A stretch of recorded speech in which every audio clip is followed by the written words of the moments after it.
the amount of times you had to transition with the rope, which is something for people to look out for. Watch the athletes off the Echo bike, how efficiently they get the bundle of rope from behind them back in front of them and stretched out again to start the next pull.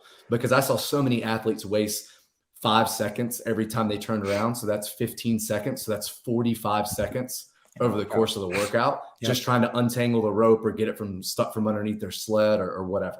How much of that Echo bike is a throwaway? Well,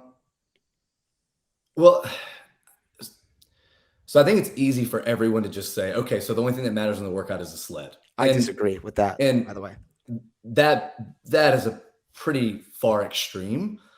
You can say that if aerobically you were able to hang, right? And when there's not a screen that shows paces. Maybe one day there will be, because it's easier for people to be like, oh yeah, the run didn't matter, like even though it was 8 to 9 minutes or whatever. But it really did matter if you were 5 seconds slower on the sled every time, but you got off the runner 30 seconds before. Well, you already made up that time on the whole sled. Mm-hmm. So I think it was really balanced, and it was really cool to see a long endurance workout meshed with some strongman implements. It's not usually something we see. But at the end of the day, like the people that moved the sled the best were the bigger, more powerful athletes. And you could probably just say the people who had the most counterweight, right? Like it was just one of those mass moves mass type things. Yeah, I thought the sled was for sure the linchpin of the workout, but then second to that, I thought the run was crucial, and the people who could get on the runner and move while being at kind of a comfortable pace. And that comfortable pace obviously being extremely relative to the athlete. Like if you're, Roman or Jason or Sprague, that comfortable pace is fast. And if you had that capacity, the runner was huge.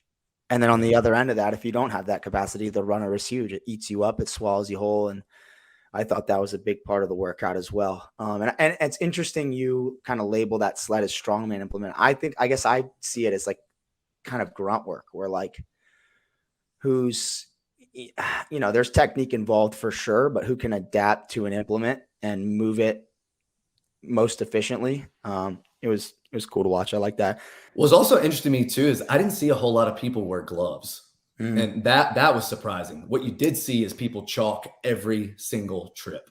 And a lot of people said that those ropes were kind of new. So if you didn't chalk, there's no way you could grip. And I'm wondering moving on if they're allowed to, like allowed to wear gloves. Yeah, if that's allowed in the athlete packet. I think the only thing I saw was grips without dowels or like homemade tape grips like we used to use back in the day.